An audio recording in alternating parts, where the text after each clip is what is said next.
Hello, everyone. I'm Jim Garrison, and I want to welcome you to day 412 of Humanity Rising. Today is Valentine's, so I want to wish everyone happy Valentines in a spirit of love and blessing wherever you are around the world.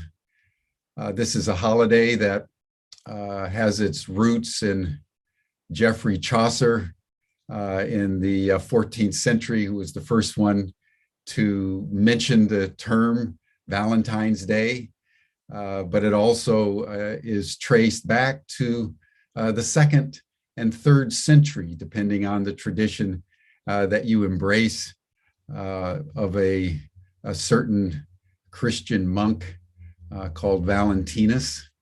There are various stories, and the essential aspect is that he was a healer. He was very devoted to the Christian faith. He healed, in this instance, the daughter of a nobleman. And in response, the nobleman and his entire family converted to Christianity. This caught the attention of the Roman authorities, who at the time were seeking to stamp out Christianity and any heretical religions.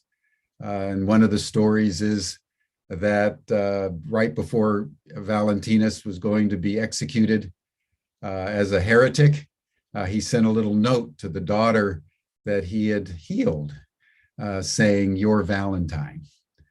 And that incubated in the collective consciousness until the Middle Ages.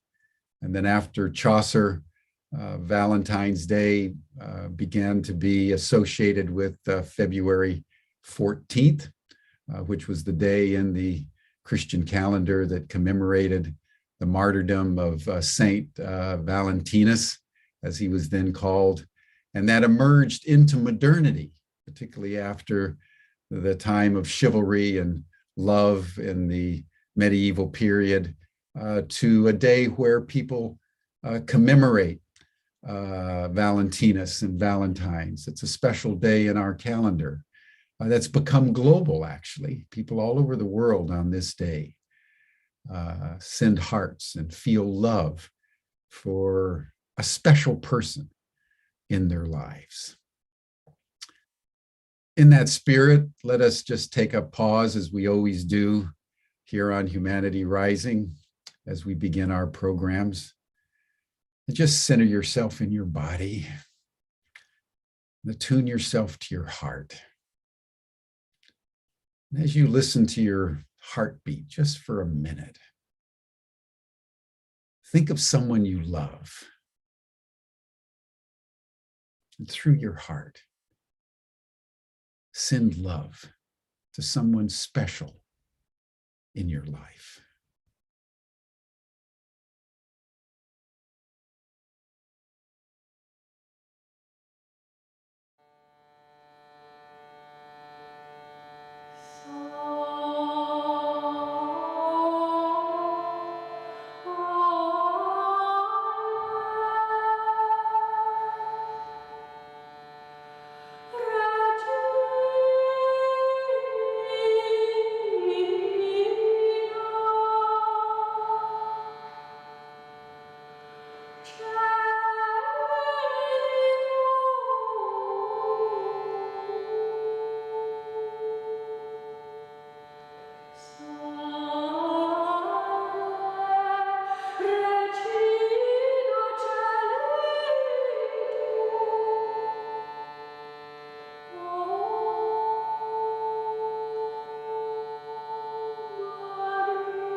Thank you, everyone.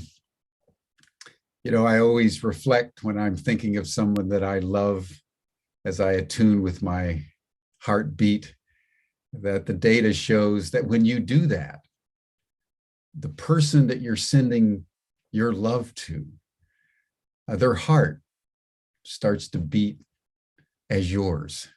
And I just love that awareness that love can influence the heartbeat of someone that you're loving, even though they're a continent away, maybe even on the other side of the earth.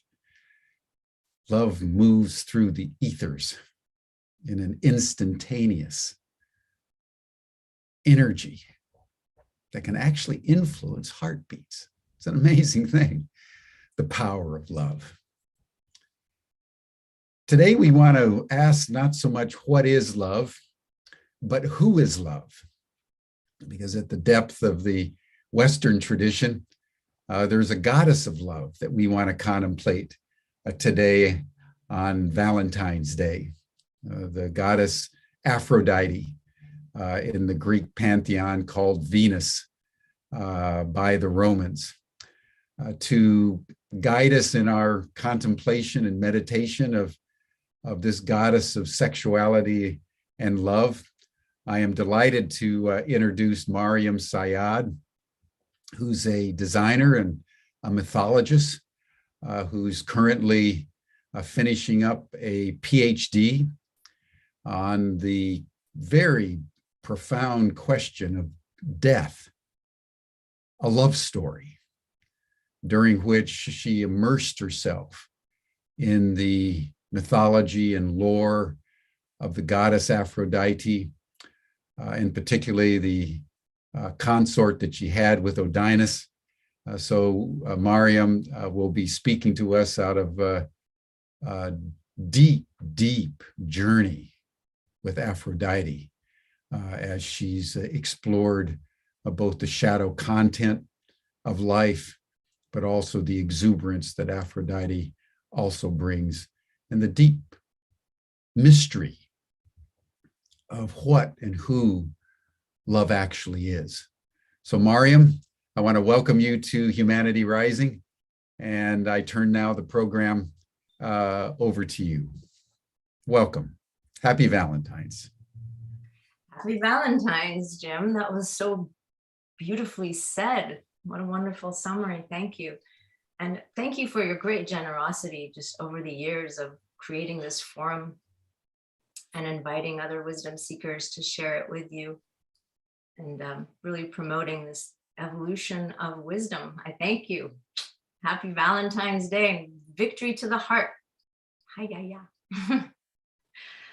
I want to just preface what I'm about to do by saying that I'm not going to be sharing my references with you today or citing anyone, but that I am very grateful to have stood on the shoulders of giants and made use of so much of their wonderful scholarship. I won't be citing it today, but obviously in my dissertation and hopefully the book, all of these references and citations will be there. Sometimes in comparative mythology, it seems like we're taking a magic carpet ride. Just take one myth and it raises us, it moves us to another myth, and there we go, flying on another myth, and we're off. But I assure you, I did do my homework, and everything that I say here today, I have validated, and I have good arguments for elsewhere. But today, I'm just going to take us on this mythopoetic ride and not stop to cite the wonderful authors who've helped me along the way. I actually am going to begin with the question of what is love. Let's begin with what is love. Now, the materialist model tells us love is a chemical, and this is fine by me. It's actually quite big, because if love is some kind of matter, then it's a piece of the body of being, right? Which makes it all the more inescapable, objective, and law-bound. It is what it is. So this matter that bonds, binds, unites, and generates new things has material reality. But when the human psyche encounters this medicine called love, it enters a particular psychological landscape, doesn't it? So what we understand as love isn't strictly material. It has psychological reality, to which some refer as the archetype of love.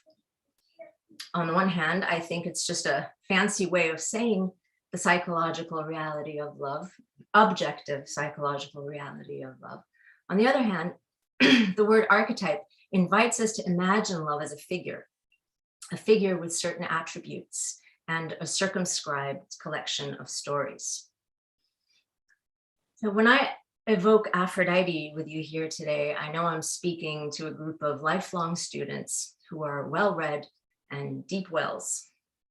I'm not here to teach anything, though perhaps you will hear things about her you haven't heard before and make connections you haven't made before. Mainly, I'm here to conjure the goddess before us in as full a scope as possible so we can see her in her totality and honor her honestly for all that she is, not just what we wish her to be or what we wish love to be. Let's start with beauty.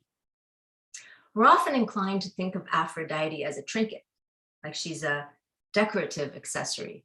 She's seductive, vain, unserious, and yet there is nothing unserious about love, about beauty in ancient Greece. There's nothing unserious about beauty.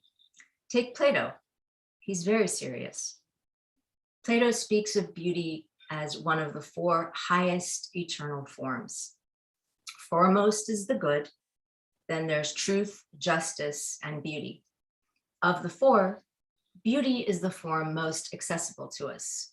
We don't have to think about whether something is beautiful. We get it immediately. And when we do, says Plato, we're immediately connected with the eternal realm.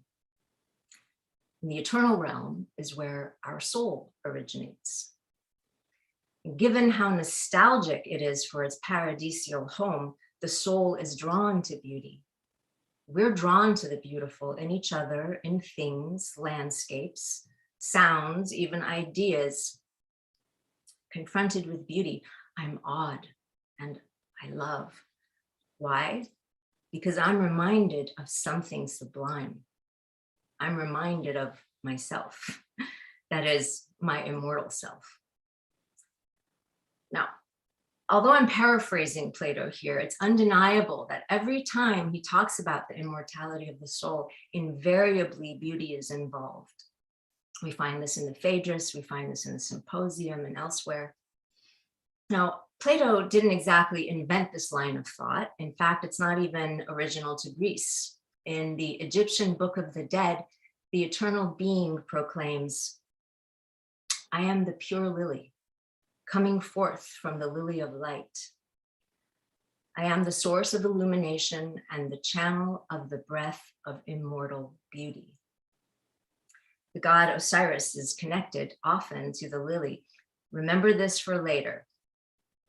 Fast forward from Egypt to Greece, and the same reverence the Egyptians and Plato have for beauty is present in myth, of reverence embodied by the goddess Aphrodite, who, as we'll see later, is related to the Egyptian concern with the immortality of the soul.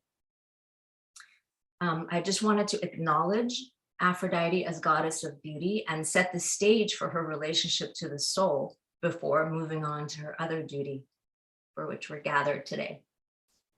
She is, of course, the ancient Greek goddess of love. She is the lover goddess. We probably know her best as the sunny nude emerging from the sea in Botticelli's,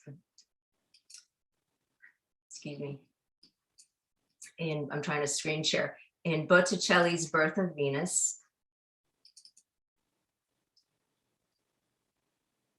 Interestingly, she's the only Greek goddess who is ever portrayed in the nude. So nakedness adheres to her. Nakedness in all its forms, including disclosure, exposure, self-revelation. Poets describe her sunny allure. They call her golden crowned. She has golden laughter, is lover of laughter, and always smiling. Hesiod tells us her province is the whispering of girls, smiles of sweet pleasure, intimacy, and tenderness. How sweet, how adorable. And if we don't penetrate any further, how incomplete. She is goddess of love after all. Love. It's no small thing and no trinket. We intuitively know that if Aphrodite is love, then she must cut a colossal figure.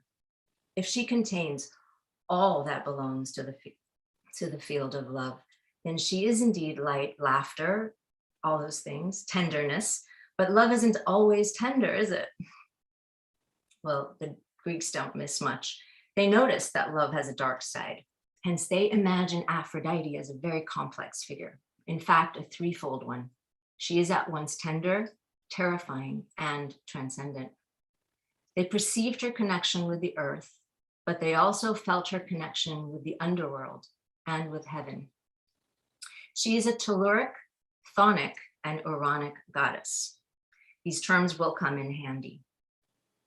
As an earth or telluric goddess, telluric meaning surface of the earth, she is the power of generation and regeneration in nature,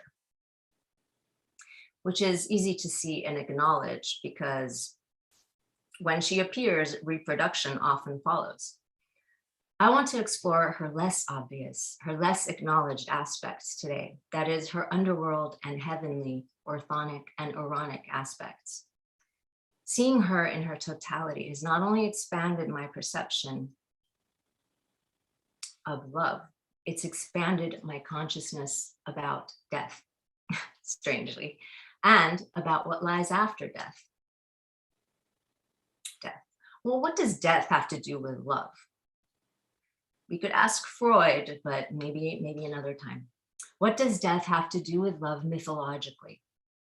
It turns out a great deal. But let me give you an example in life and in story. If you've read Love in the Time of Cholera, you know the novel opens with a dead body and the aroma of bitter almonds. It's a crime scene. This is all the investigator needs to solve the case. Garcia Marquez writes, "It was inevitable. The scent of bitter almonds always reminded him of the fate of unrequited love. And cyanide is what smells like bitter almonds, and it was apparently often used for suicide. But we can say love killed this man because, of course, romantic suicide adheres to love." So Aphrodite isn't smiling all the time. In fact, she grieves more deeply than any other goddess or god in the Greek pantheon, with the exception of Demeter. To view Aphrodite in her full scope, that is, in her earthly, underworld, and heavenly aspects, I'll now recount one of her love stories, which Jim mentioned. But is it a love story or is it a death story? It's hard to know, and often these are one and the same. The myth of Adonis is what I'm going to talk about. It's a story about Aphrodite, who is immortal, learning what mortality means, or rather how it feels. She doesn't like it. It doesn't feel good to her at all. So she also learns about the need for immortality. After this story, I'll turn to the myth of her birth, take a look at her Eastern roots, go back to her Eastern roots, and bring up some surprising attributes that the Greeks assigned to her, all in service to fleshing her out in full. So I put together the myth of Adonis using sources from the 6th century BC on to the 5th century AD, including especially Ovid in the 1st century BC. It goes like this. Aphrodite loves Adonis from the moment she lays eyes on him. She's had other lovers before, but this one has a unique effect on her. This one she wants to keep forever. The problem is, Adonis isn't designed to last. He's mortal, a fragile, temporary creature marked by death.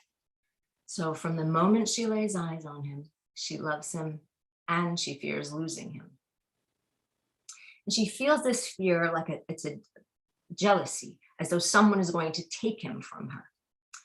Because that's right, Aphrodite has insecurities. The point is that this particular love is accompanied by awareness of its impending end. So what does Aphrodite do? She takes him to the place where things go to end. She takes him to the underworld.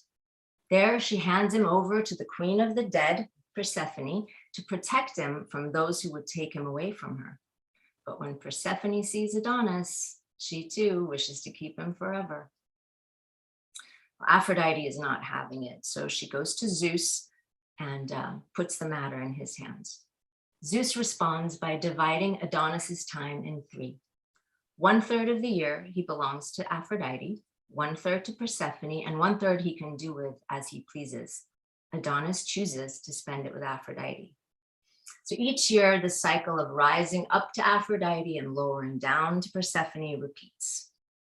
Adonis grows up and becomes a hunter. Aphrodite clings to him as before and even takes up hunting just to hang out with him. She ignores her duties and follows him through the woods, chasing animals. She even wraps up her skirts around her hips and awkwardly wades through streams. In other words, she behaves quite out of character. Because yes, Aphrodite can lose herself in love.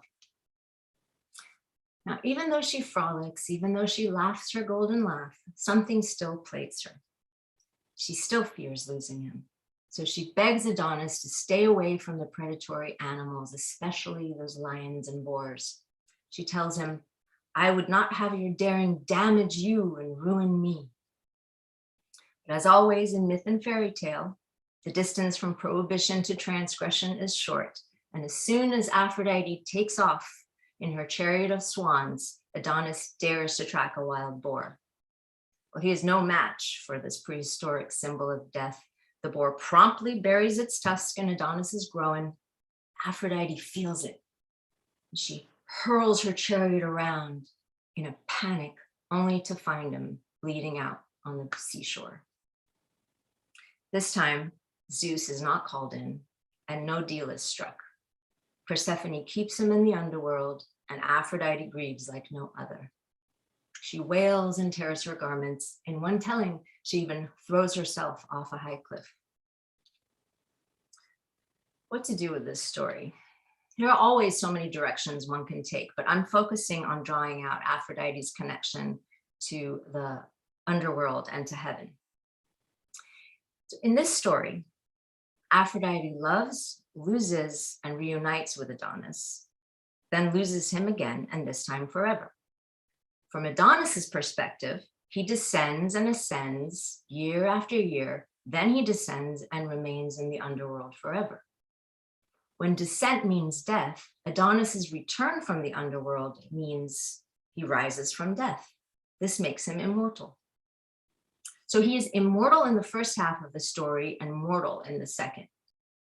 But the story isn't always told this way. It wasn't always told in these two parts. He's either treated as one of few figures who goes into the underworld and returns, so he's immortal and a god, or else he's the very symbol of ephemerality, and therefore he's mortal. Little history. From 600 to 300 BC, in the classical era, texts emphasize Aphrodite's loss and present the Adonia, or ritual of Adonis, as primarily a ritual of mourning.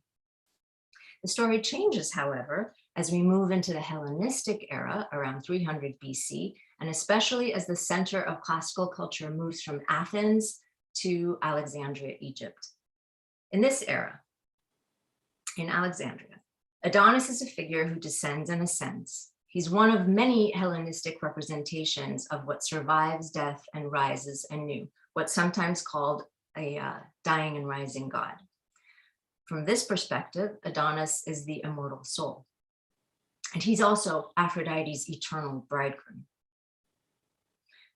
See, we found our way now to Aphrodite's heavenly aspect, because it's by virtue of her love that a mortal becomes immortal, becomes a god, and enters into sacred marriage.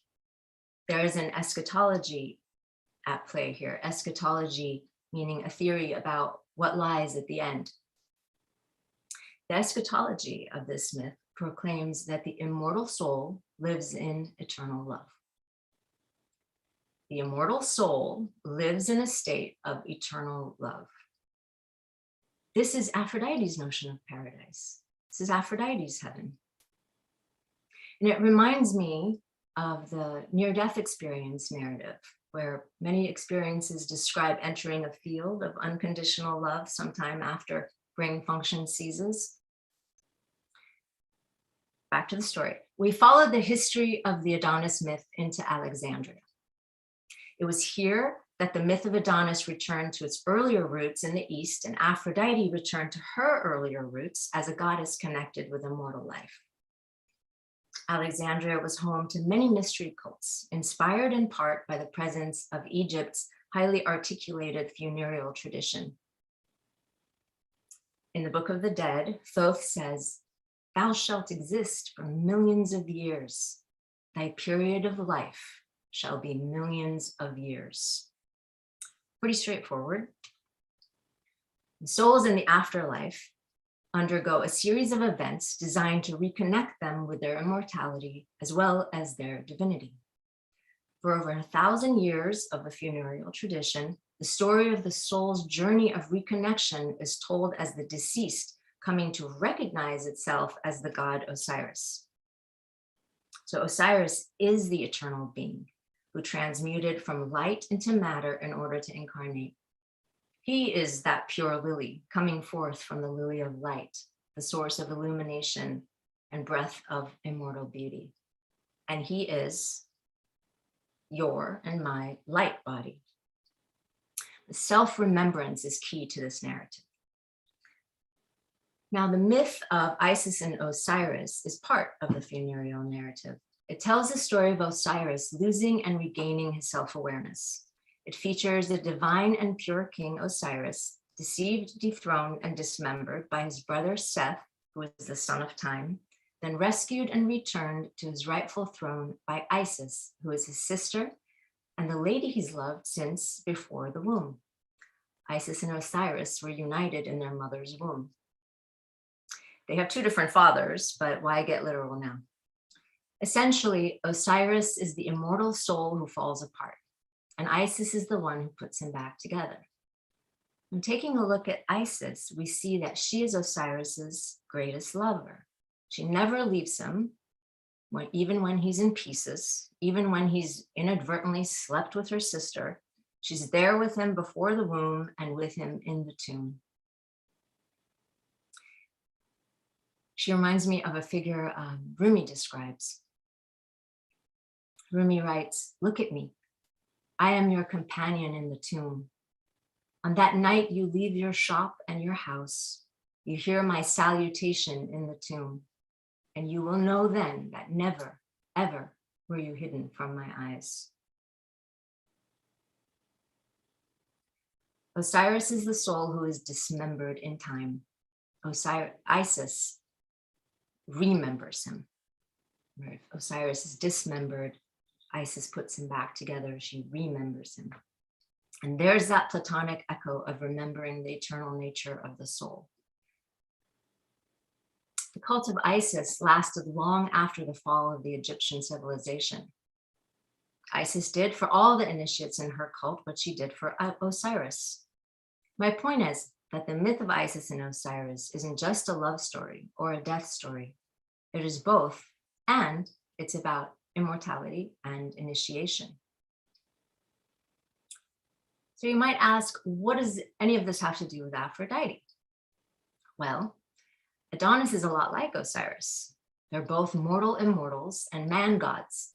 Adonis and Osiris both represent the plant-like nature of the immortal soul that dies one season only to regenerate again with the help of the lover goddess.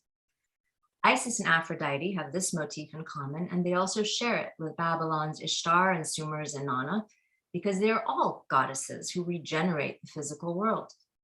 In their respective love-death reunion stories, they also regenerate the soul. The myth of Adonis then contains the themes of love, death, and arrival into a divine and immortal life with the help of a lover goddess who rescues the soul from mortality. Why does she do it? Simply because she loves him and can't bear for him to disappear. His mortality is hugely problematic for her. It ruins her, she says. What could this be about? If we see the gods and goddesses within us, then who is this inner figure who can't bear for you to disappear? Who wants you to live forever? Who is our inner guide out of the underworld each time we're abducted there, each time we die a little or lose a piece of ourselves? And who is at the same time our eternal companion? The myth of Aphrodite and Adonis, like the myth of Isis and Osiris, says it's the one who loves. It's that inner part of you that loves. It's a very subtle notion, so I'm going to kind of whisper it, but it's like, who but the lover would want it to last forever? Not the indifferent one.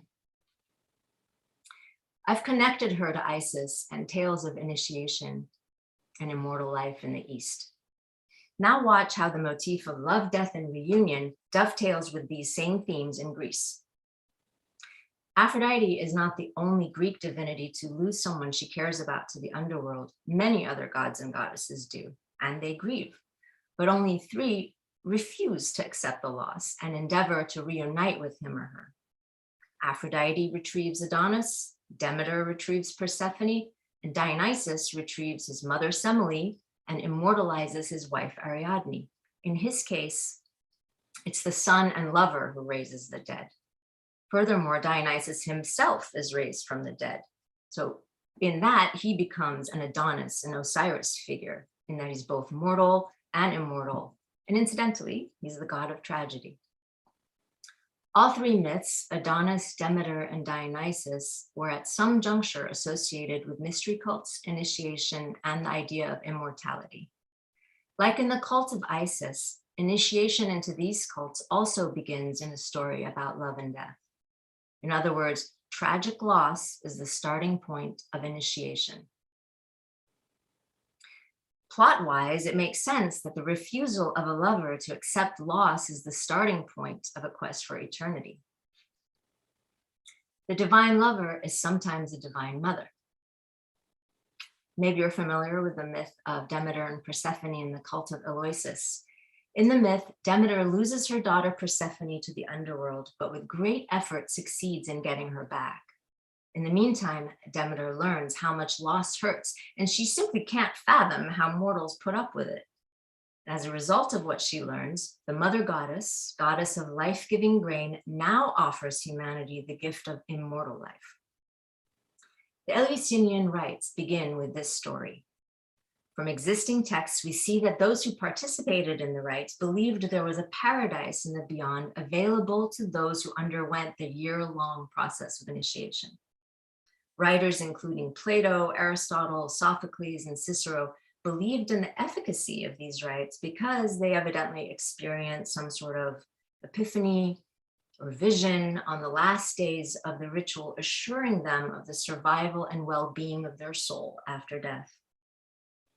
Now, when the myth and ritual are considered together, we see that it's by virtue of a goddess's insistence that the soul achieves immortality and eternal paradise.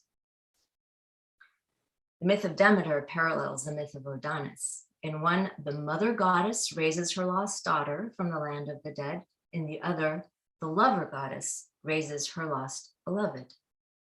In both cases, the passage to heaven begins in a story about union that is crossed by separation, but ends with reunion. Union, separation, reunion. Demeter and Aphrodite were the 2 Greek divinities known for their mourning, that is, their grief over loss. They're mourning goddesses, which means the ones who love the most, the mother and the lover, mourn the most. In Egypt, Isis is the mourning goddess. Again, the one famed for the intensity of her devotion is also famed for the intensity of her loss. These figures keep overlapping. While there's no evidence of a mystery cult devoted to Aphrodite directly, Adonis was considered a dying rising figure, like Persephone, Osiris, Dionysus. And the cults of Demeter and Isis went on initiating for several centuries, as did the cult of Dionysus. All 3 are about immortal life, and all 3 feature a tragic love and death story in which immortal life is imagined as a reunion in eternity. Their stories begin tragically, but end happily, ever after. Tragedy plus fairy tale. That's love, right? Tragedy plus fairy tale. All this to show that love is inextricably linked with loss, and furthermore with the soul's notion of paradise, because union spells paradise for the soul. How did we get here? How is it that Aphrodite, whose province is the whispering of girls, became associated with tragedy, or with mysteries, or with eternal paradise for that matter? I'm going to show next that Aphrodite was linked with both death and eternal paradise from the moment she was linked with love, meaning from the very start.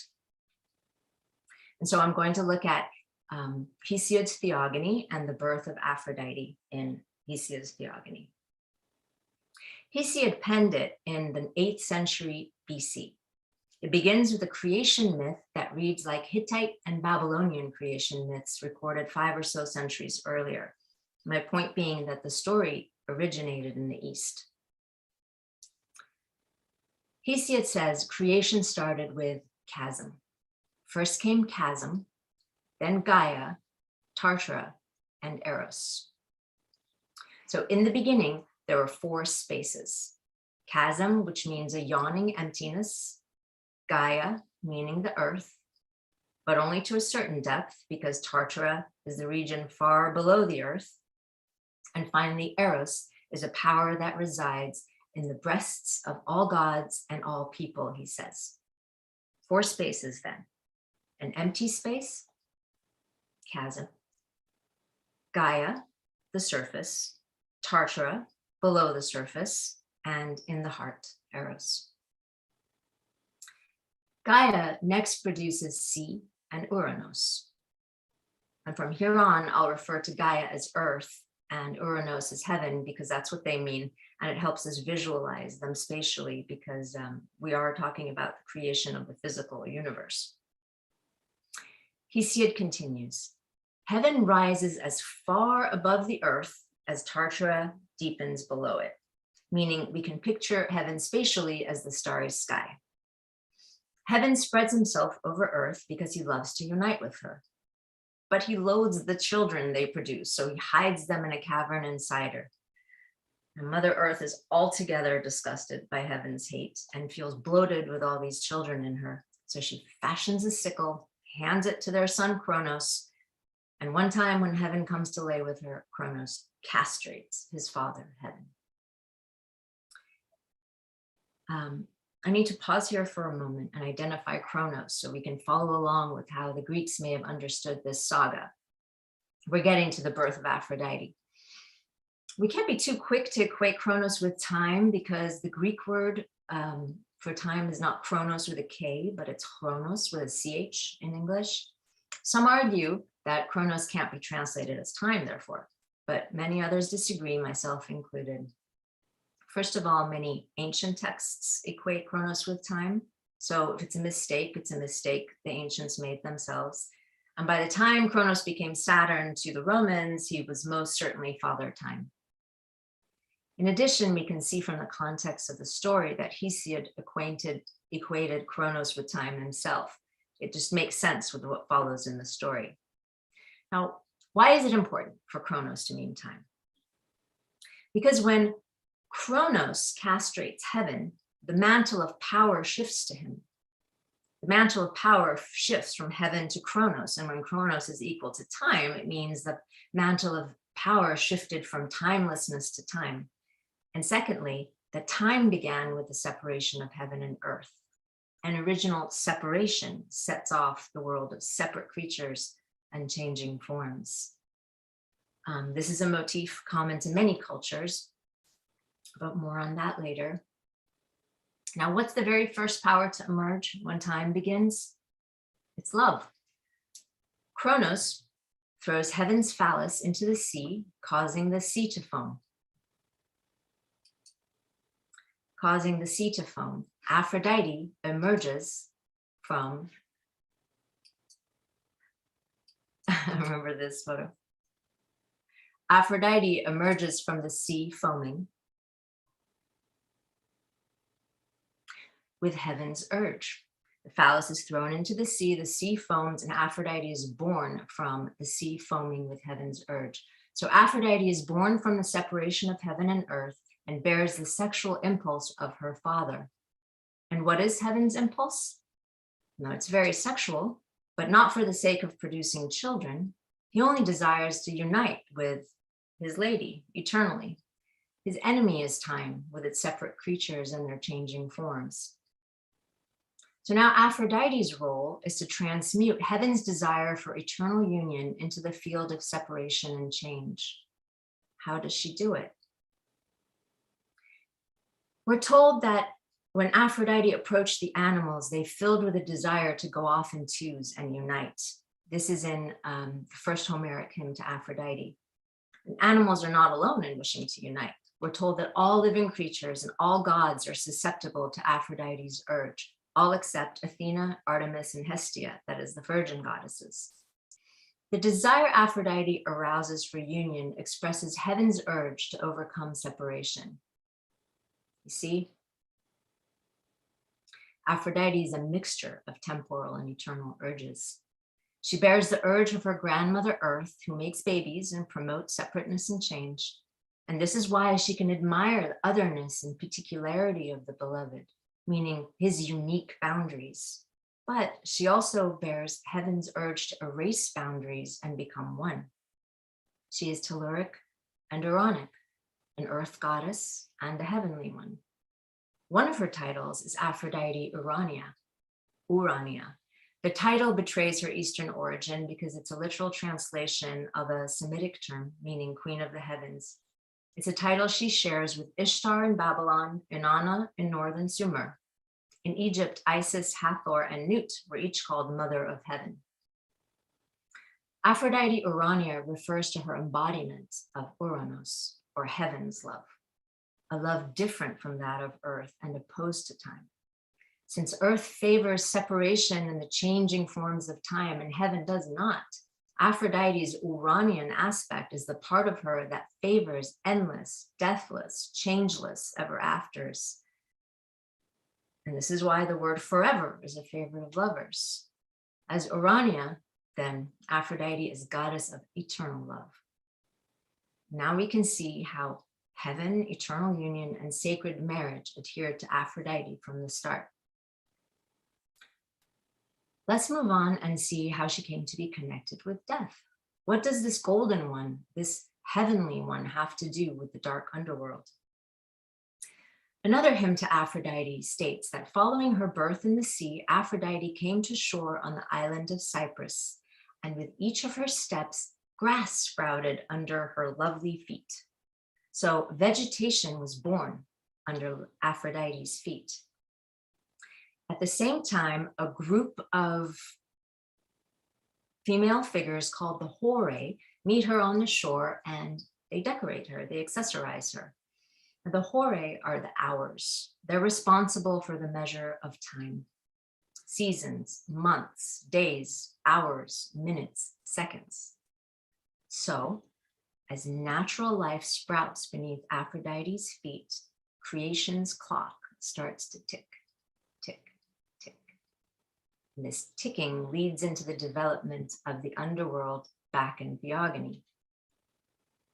Chronologically, once Earth takes creation into her own hands, time starts its reign. Love is born and initiates the sphere of vegetation, thus conjuring the garden of impermanence with its ticking clock. This is the garden in which nature's creatures will come and go. In other words, the mortal world has begun. Accordingly, following Aphrodite's sunlit rise and the subsequent waxing of nature, creation takes a darker turn and introduces its waning. Hesiod says, night bore hateful doom and dark fate and death. She bore sleep, she bore the tribe of dreams. These dark forces are continuous with the birth of vegetal nature. For once born, nature's creatures must die. Once awakened, they must sleep and dream. And apparently they must also experience the nightmares of life, its doom and dark fate. In this way, Aphrodite, our beloved goddess of love, is implicated in bringing the darker polarity of life into being. Not only is she complicit in doom, dark fate, sleep, and dreams, but this giver of life is complicit in death. Her telluric and chthonic aspects, her earth and underworld aspects, are inseparable because earthly life implies the underworld. Of course, life and death come hand in hand. Aphrodite's connection to the underworld is about the dark end of love spectrum. The myth of Adonis makes it clear that Aphrodite is at ease in the dark. When she personally delivers the boy to the underworld and returns, she joins only a handful of gods capable of returning from the land of the dead. While we may be surprised by Aphrodite's underworld aspect, it was acknowledged in early Greek culture, especially in local cults where she was frequently worshipped as a divinity of death and the lower world. She brought this role with her from the East, sharing it especially with Babylonian Ishtar, who descends to the lower world to rescue Tammuz. Little statues of Ishtar are found in Phoenician graves. Some Greek titles disclosing Aphrodite's association with the lower world are Aphrodite on the tomb, dark goddess. In Argos, she's called goddess of graves. In Cyprus, there's a tomb dedicated to Ariadne Aphrodite, Ariadne, the abandoned one. Cyprus and Crete worshipped an Aphrodite Gorgo that I want to show you. Aphrodite Gorgo. Gorgo, meaning grim, terrible, terrible to behold. That's Aphrodite with the look of shock on her face and what appears to be the face of a corpse on her head. The Phoenician goddess Astarte was considered the strength, the life, the salvation of men and gods, as well as the power of destruction, death, and decay. Aphrodite inherited her contrast, meaning her life-giving salvific power and her life-withdrawing power from Astarte. Aphrodite was called both life-giver and slayer of men. Her withdrawal isn't always literally a withdrawal of life. Sometimes it's a withdrawal of libido, which means life force. One cult calls her epistrophia, when she turns hearts toward love, and apostrophia, when she turns hearts away. My point is, whether she's facing us and smiling or turning her back and walking away, she's one goddess, not two opposing forces, not a good one and an evil one, but the light and dark poles of the same spectrum, the dream and nightmare of love as one. Consequently, we can't really consider her the goddess of love unless we consider love in its entirety. That is, in containing the myriad losses associated with it. There's betrayal, abandonment, rejection, abuse, disappointment, loneliness, romantic suicide, and all mourned deaths. Think about it. If it weren't for love, even death would have no sting. No one would mourn. None of the losses I mentioned would be tragic if it weren't for love. I like to say that every loser is a lover first, because tragic loss can only happen in the field of love, including the greatest loss of all, death, whether the death of the self or the other. The earth is not dust, says Rumi. This earth is not dust. It is a vessel filled with the blood of lovers. Now we can see Aphrodite's connection with the underworld and just how down she can go. According to an obscure text by Parmenides, Aphrodite even inhabits a place there. Parmenides claims the underworld is home to two goddesses. He says, the path down leads to Persephone's grove, yet beneath it there is a rugged track, hollow, bemired, yet best whereby to reach Aphrodite's lovely grove. Imagine that. Well, this is very interesting to me because if the Queen of Heaven inhabits a low point in the underworld, then hollow and bemired as underworld experiences are, they are the way to Aphrodite's heaven, which is the heaven of eternal union. The portal to heaven is in the underworld, and we're back to those mystery initiations that begin in tragedy. Now, when we look at Aphrodite, I think we can agree that she has grown in stature. Her domain extends upward from earth to heaven and downward into Tartara. Her crown is in heaven, her feet walk upon and fertilize the grassy ground, and she plummets, brokenhearted, into the Tartaric depth, as low down as her heavenly ascent is high. What this means to me is that she draws the heart heavenward in its desire for eternal union, across the earthly plane, covering it with life, and into the underworld experience of loss. Our desires and fears all wrapped up in one figure who shows us that desire and fear are two poles of the same spectrum, and that spectrum is love. She is indeed a strange polarity of love and death. But can we understand more about her simultaneous connection with heaven, and therefore the connection of tragedy with paradise? Can we catch a glimpse of that underworld portal to heaven? Love, death, and paradise. Think back to the myth of Adonis. Recall, when Aphrodite is able to take Adonis to Persephone, interact with her, negotiate with her, Adonis becomes immortal. When Aphrodite doesn't engage with Persephone and doesn't cross over into her domain, he remains mortal. What I want to point out here is that his immortality hinges on the relationship between the two goddesses. Do they collude with one another, or are they only in conflict? It's the same as asking if love and loss share a bond, or if they are only in conflict.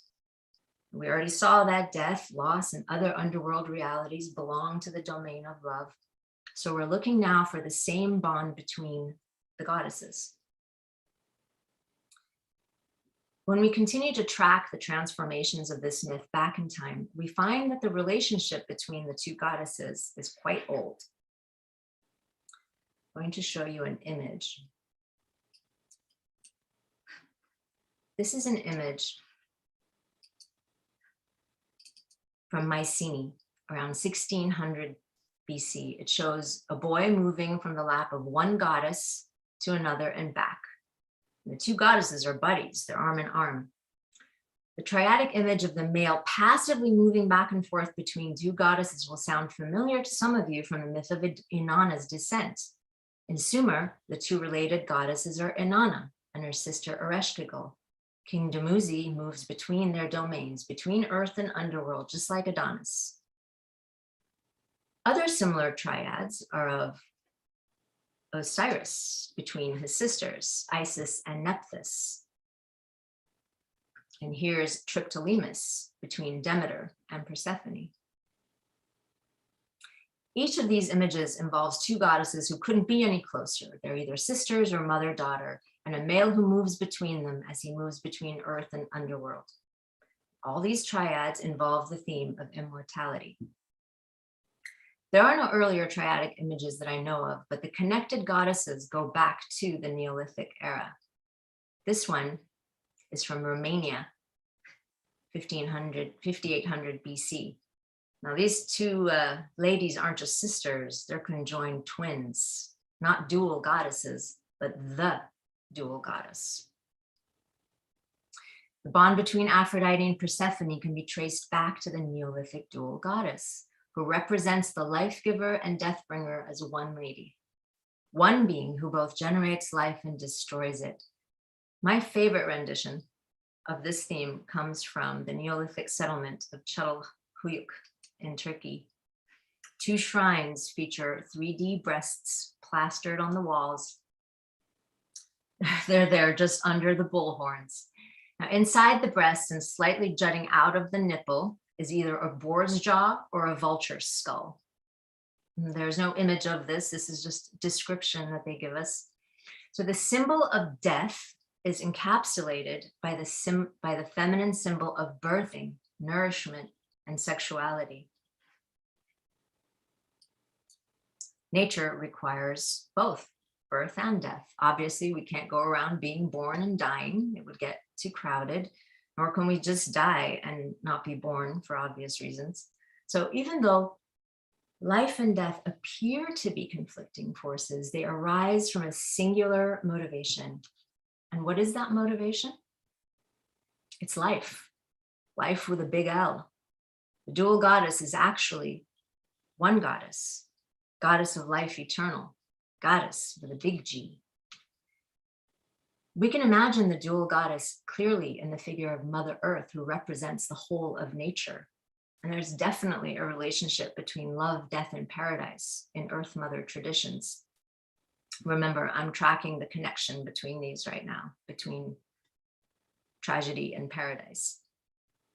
But in Earth Mother in the Earth Mother mythic complex, death is not so tragic, because when the earth is our mother, she brings us into life and receives us back in death.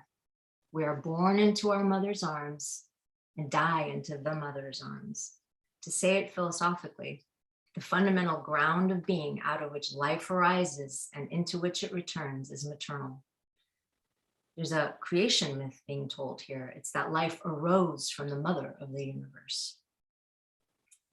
Another creation myth found in early Earth Mother culture says that life arose from the sexual union of goddess and god. Now, these two didn't just make love once and leave it there. They're in a state of perpetual lovemaking, and therefore, according to this sacred marriage cosmogony, the ground of being is perpetual ecstasy. Notice that whether the creator is imagined as mother or as a divine couple, the ground of being is a whole lot of love in cultures privileging the divine and the universe as feminine. Love is love and death is love. So coming or going, it's all love. And this is why the lover goddess is at once tender, terrifying, and transcendent. It so happens that another notion belonging to Earth Mother mythic complexes is the notion that once upon a time, earth and heaven were united and life was paradise. But as soon as their union ruptured, paradise was lost to us and remained available only to the shaman in trance. These are indigenous cultures. Well, access is access, if you ask me. It implies that the union is intact in some ordinarily inaccessible realm. And so is paradise, whose chief feature, incidentally, is immortality. It seems humans have forever identified the intersection of immortality and union with paradise. The idea is that even though we perceive separation, separateness, disunion, rupture, and the distinct absence of paradise with our temporal eyes fixed on the duality of being, the paradise of union is here now. We are born into love and die into love. Leonard Cohen says it very beautifully. He says, "It is in love that we are made, in love we disappear." The great Joseph Campbell calls this circle of arms the paradise of the mother goddess. A paradise, he says, which is neither lost nor regained, but ever present in the bosom of the goddess mother, in whose being we have our death as well as life without fear. To which I add, in whose being we have our love and our loss without fear. Today, we maintain that all of us have access to a perspective called unity consciousness. We're all able to perceive the unity of apparently conflicting forces: life and death, love and loss, union and separation, earth and heaven, etc., etc. We're all able to perceive the paradise of the mother goddess. The same motif is present in Tibet. In the Tibetan Book of the Dead, the Bardo state after death gives the deceased several opportunities to recognize the light of their eternal self and reunite with it in a state called Dharmakaya, meaning truth body, indicating the unity of all things and beings. Interestingly, I found two images of Dharmakaya, two metaphors that I think will sound familiar to you by now.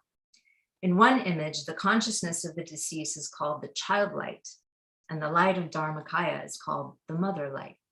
The Dalai Lama says that realization of Dharmakaya is like a child running into the arms of its mother after a long separation. The second image describes Dharmakaya as a divine couple in perpetual lovemaking. Let me show you that. In short, whether the ground of being into which the soul merges is the embrace of a long separated mother and child, or it's the embrace of lovers, Dharmakaya is a love union. Rumi repeats the same refrain when he says, death is our wedding with eternity. It's a wedding.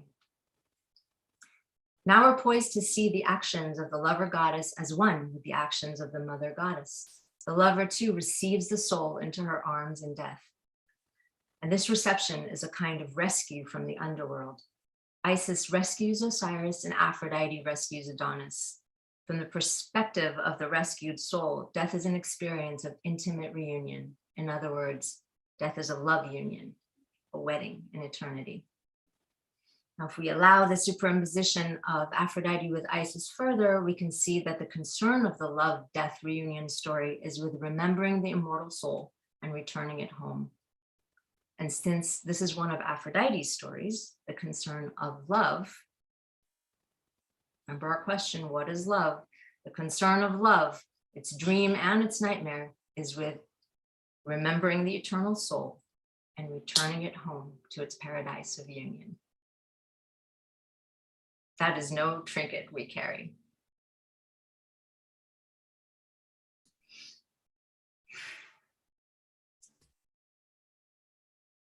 I hope.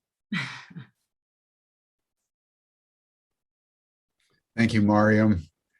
That was very deep and illuminating the notion that as love binds everything together, it manifests itself in every conceivable form, from heaven to beneath the earth.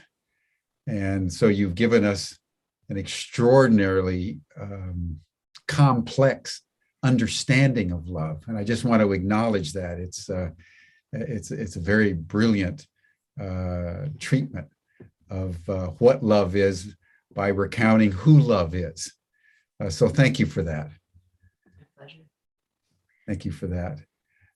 Just a couple questions that just come up for me is say a little bit more, since we have people that are watching this in different parts of the world, of some of the refractions of Aphrodite in Asia. You mentioned the Tibetan Buddhist, Yabyum. That's also in India and the Hindu pantheon, of course. You have Durga, you have Kali, you have Kuan Yin in China, and the different Taras. As you understand how Aphrodite is refracted archetypally in the Asian pantheon, just tell us a little bit of your impressions of how love is understood and refracted in Asia. Well, you named them all pretty well yourself, Jim. Primarily, my approach today with Aphrodite sort of brings up this idea of non-dual consciousness, right? Which is very prevalent in Asia. In India, in particular, they very much represent the mother goddess and sort of the feminine principle of being as this non-dual principle. So really, any of those goddesses, the fact that you even associate Kali with Aphrodite is about that. No one ever thinks of Kali as a goddess of love, but you immediately bring up Kali. Why? Because she absolutely is that. She is life and death combined in one figure. She is sort of the dream and nightmare of life. But people like Ramakrishna, they adore Kali. They adore Kali like she is the mother. They wish to be trampled. He says, "Trample me, mother." Wish to be trampled by you. There is this idea that Kali wears a belt of severed arms. She's all about detaching detaching from the world so that she can receive you back into her arms, so she can actually receive the soul into that place of unity. So the way I approach Aphrodite is that by the time we're done sort of considering her in her totality, she is the one who says, it's all one, you know, the ground of being is love. Living and dying, it's all one thing. It's one feminine ground of being. So any kind of imagining of the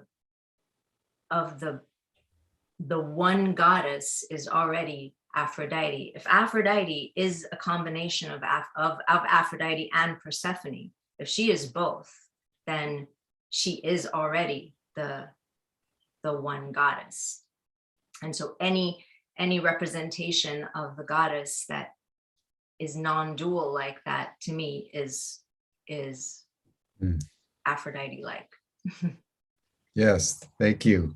You know, I'm struck, Mariam, by the title of your dissertation, you know, Death, a Love Story, and your treatment of Aphrodite in terms of the netherworld and the underworld and the telluric energies, the chthonic aspects of how she manifested both sexuality and love.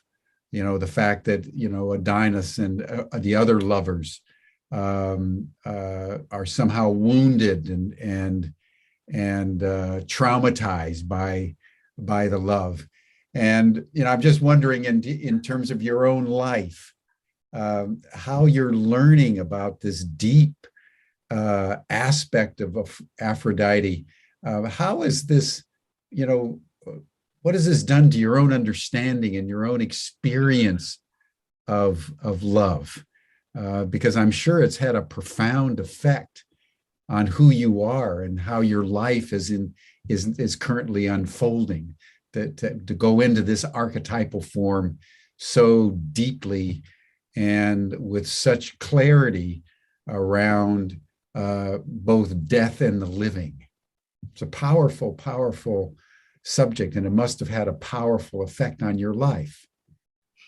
Now you're getting personal, Jim. But that's really the point. It's like, why even bother looking at these things if it's not in order to do psychological work? It's not in order to transform and to understand and live better.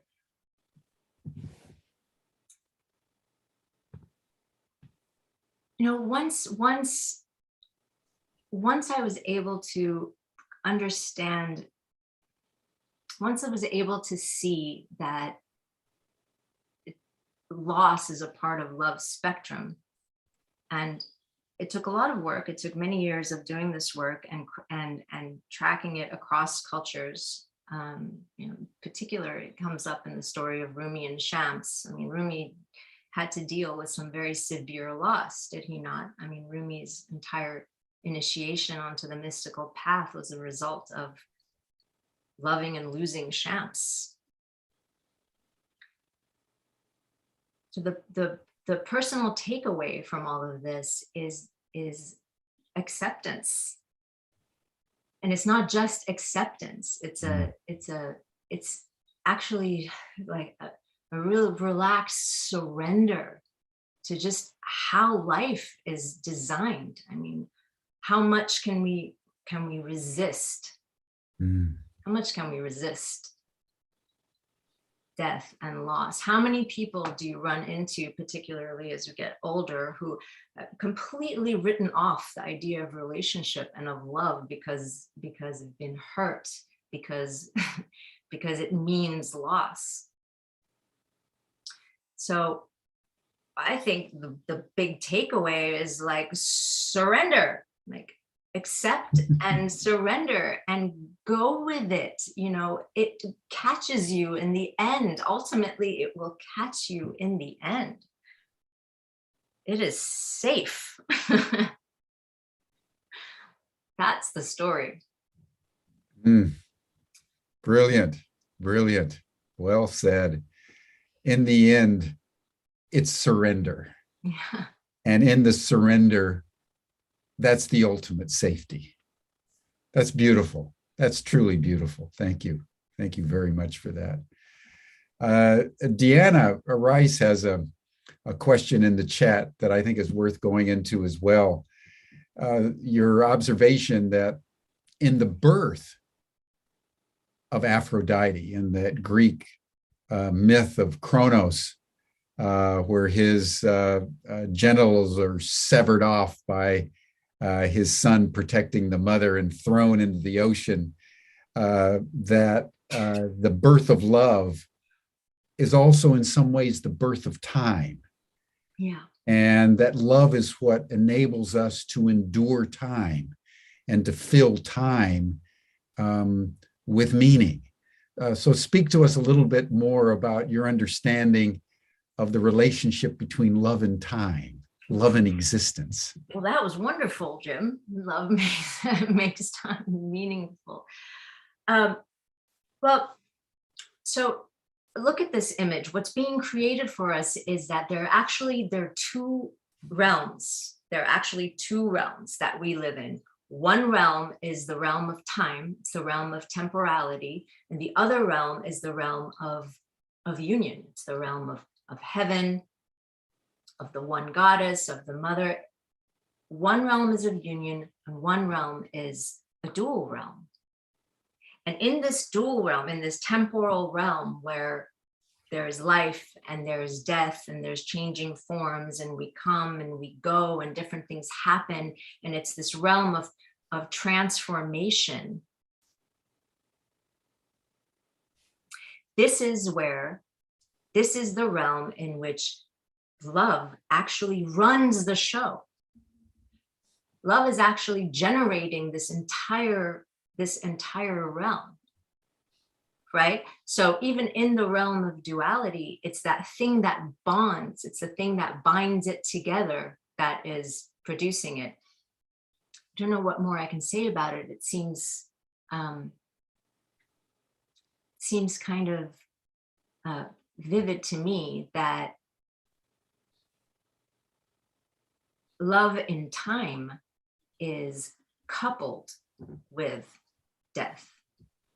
That there's in the realm of temporality, love comes and goes. Like even within one relationship, this epistrophia and apostrophia aspect of Aphrodite, it's not just about lovers coming together and then leaving each other. It's about what actually happens in the realm of change and time and temporality and transformation and movement.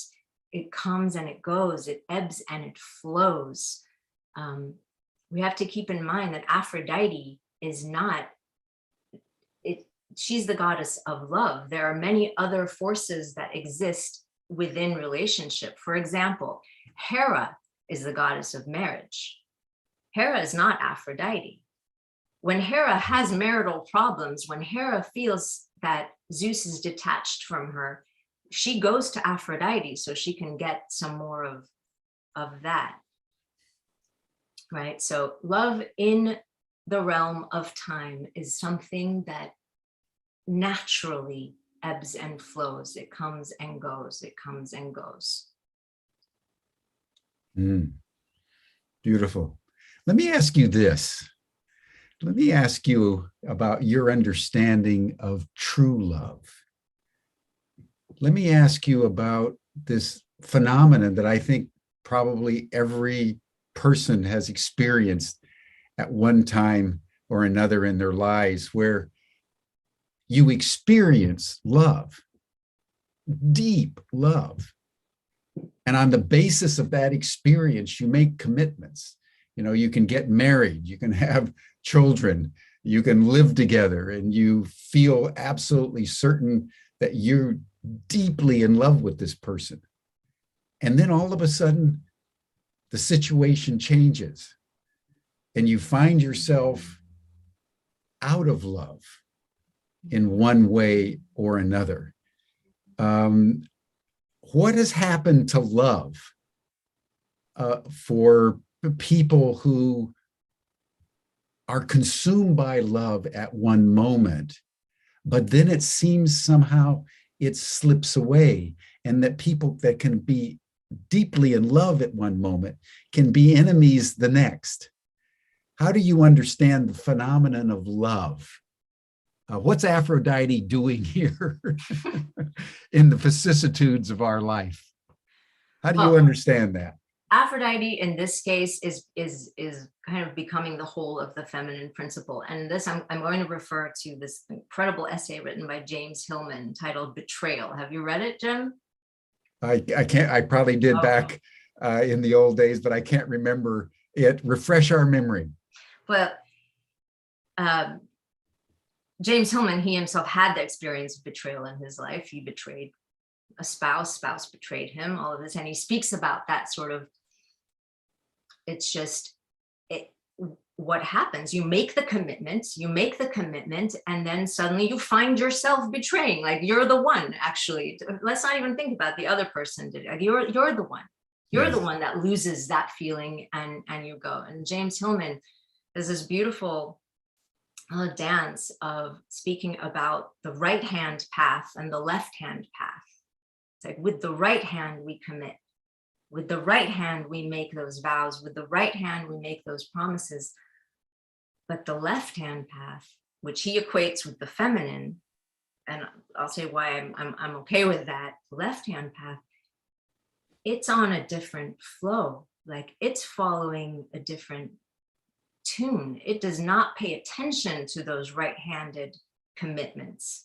And this is sort of where that terrifying aspect of not just Aphrodite, but the feminine principle altogether is there. It's because that thing we're talking about surrendering to, that flow of life that's just moving and is what it is, that will take you into relationships and out of relationships. And this is not to be being frivolous or taking it lightly. This is something that we all experience, and we know the pain of it. But the idea is that there is love there. That is love that's flowing. You don't just flow out of a relationship because you're hating something. You're also continuing to still flow with a love. You're still moving with love. That current, that goddess that you're flowing with, you know, she's actually responsible for the transformations in our lives. That's how we change. That's how our destiny unfolds. And it's scary. Like, no doubt about it. It's terrifying. Yeah. You know, it's interesting. Diane Skidmore's putting something in that really to this point of the complexity of love. She was saying that her husband and I met when she was 16, 55 years ago. And although we couldn't possibly live under the same roof, we are still totally in love with one another. you know, that's another example of just the right and the left hand. Sometimes you love someone, but you may not like them very much, and and vice versa. So there's lots of complexities in this. That's why what your representation of Aphrodite is so rich, because love is such a complicated, layered, contradictory phenomenon that can take us into ecstasy, but then rend us asunder before we even know it. So, but what you're saying is wonderful. What you just read, the comment that you just read about how, like, even when we're apart, we're completely in love. Like, that's when love is such a big thing. I mean, it's huge. That means it contains your myriad comings and goings. It even contains those moments where you're not in love. It can contain it. It can contain it all. So I suppose that the more flexible we are, the more accepting we are, the more allowing we are of the whole nature of the soul and the whole nature of love. The more allowing we are, the bigger, more wonderful relationship we can have, is if we actually allow those darker aspects of love. That's what I'm hearing in the comment that you just read. Yeah. And Stan Pokris has asked the question of, how do you understand the relationship between love and respect? Where does respect come into your understanding of love? Let me just say that I think this is wonderful. You think of as an expert on Aphrodite and Adonis, and many of the stories, there seems to be not a lack of respect, but a violation of boundaries with love. And I think that's one reason why love can be such a conflagration in people's lives, because when you fall in love, you're empowered to do anything. I mean, just think of the story of Troy. Helen, was the face that launched 1,000 ships. Paris absconded with her from Sparta and took her off. And so when you're in love, there's a tendency to transcend boundaries. Right. But in the transcending of boundaries, you can also break fundamental taboos. Look at all the people that have affairs. Look at all the people that do all kinds of things in the name of love. And that's what makes love so combustible. So this question of love and respect, love and boundaries, how do you understand that? Well, let's keep it mythological. Let's keep it mythological and just look at respect. As soon as you said respect, I thought back to Isis and Osiris. It's like, Isis absolutely cannot stop seeing Osiris as the king. She consistently has to be the one who reminds him of who he is. And let me just backtrack. So when Osiris is deceived by Seth and he falls apart, in the meantime, he also has an affair with their sister Nephthys. But Isis just kind of keeps that out of it. Like, she knows who he is, she knows who she is, and she keeps her eyes on that. And so that's when I think about respect, that's what I think. But in our normal lives, if we look at mythologically again, look at Aphrodite, about how she is born of separation, but she longs for union. It's like there's also kind of respect for that separation. There's a respect for that individuality. When we fall in love with somebody else, we actually kind of like, they seem haloed, right? It's like, you've never seen anything like this before, the uniqueness of this creature. And it's in that uniqueness where the boundary is. It's in exactly that place, with as much as there is a union that occurs. Law of time, in time, we are also individual and separate. And love kind of keeps this balance between these two things. So I can only answer that mythologically. On a relationship level, you're going to have to handle it, Jim.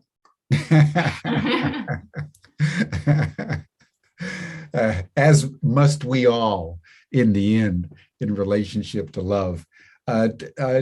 Two final questions. One, Amy Blumenschein is raising the issue of male privilege in relationship to allowing feelings, but it calls up a deeper question that I'd love to have you comment on. Love in a time of patriarchy, and how patriarchy shaped love in a particular kind of way. And what would you say, Mariam, as world culture is now moving beyond the strictures and the tyranny of patriarchy. In your experience, is the mythology of love now going to change without the patriarchal overlay? How do you understand the future of love in a post-patriarchal world? I see it as accepting. For me, I find that femininity, matriarchy, that is it looks at life the way it is. It looks at nature. It respects nature. It respects the actual, what is actually in the psyche and in the soul and in nature. It doesn't seek to constantly stamp some kind of restriction on it. And so from my perspective, from this perspective, the mythological perspective of feminine and masculine, the feminine would be anywhere where nature is just is allowed. Mm. So whatever that might mean, I come from Iran, and Iran is a place where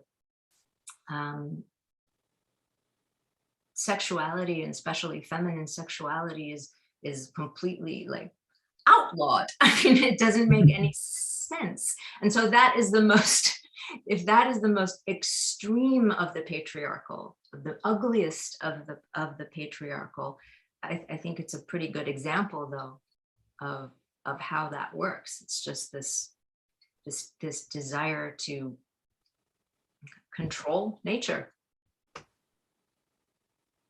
Yeah. Give it rules that are not real, they're not natural, as opposed to being accepting and open and seeing what's actually there. Yeah, beautifully put. And then finally, Mariam, I would love to have you comment on Plato's Symposium and his notion that in the end, even love bows at the altar of beauty.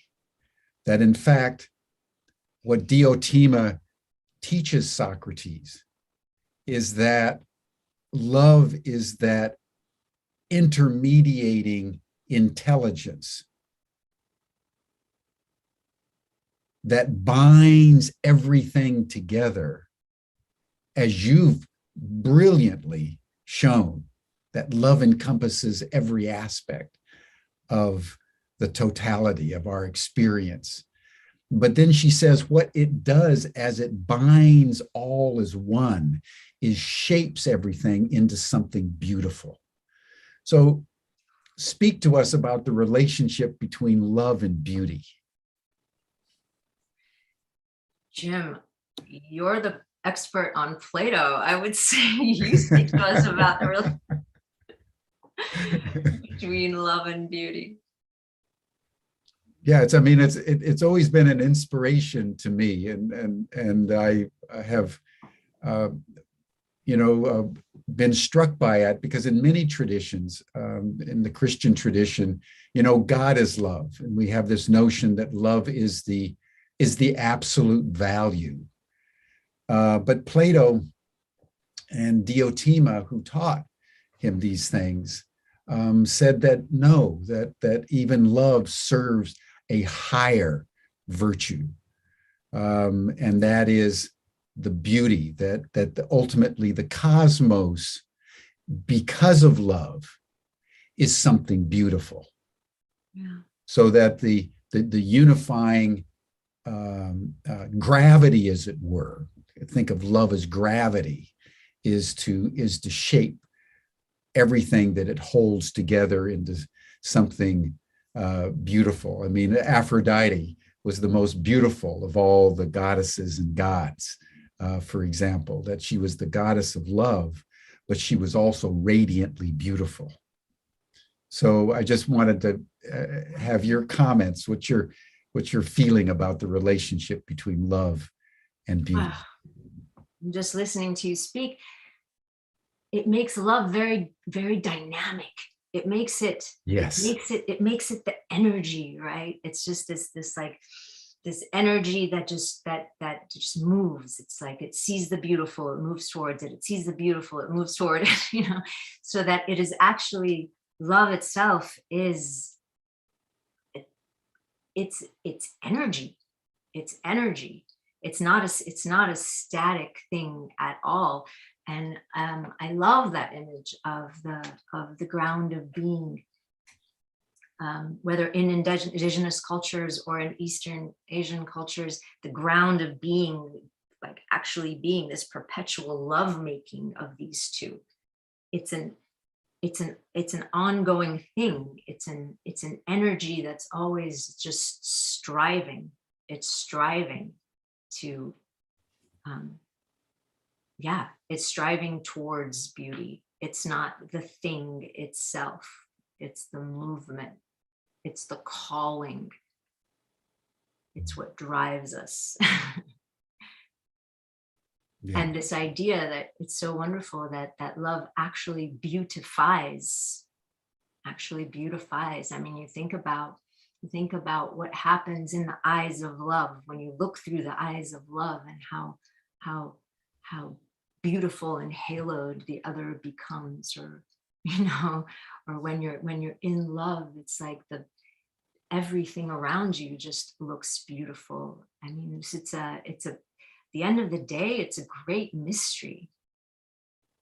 It's a great mystery. It's like life itself inviting us to be in love with it, and we have to be in love with it to keep it going at some level.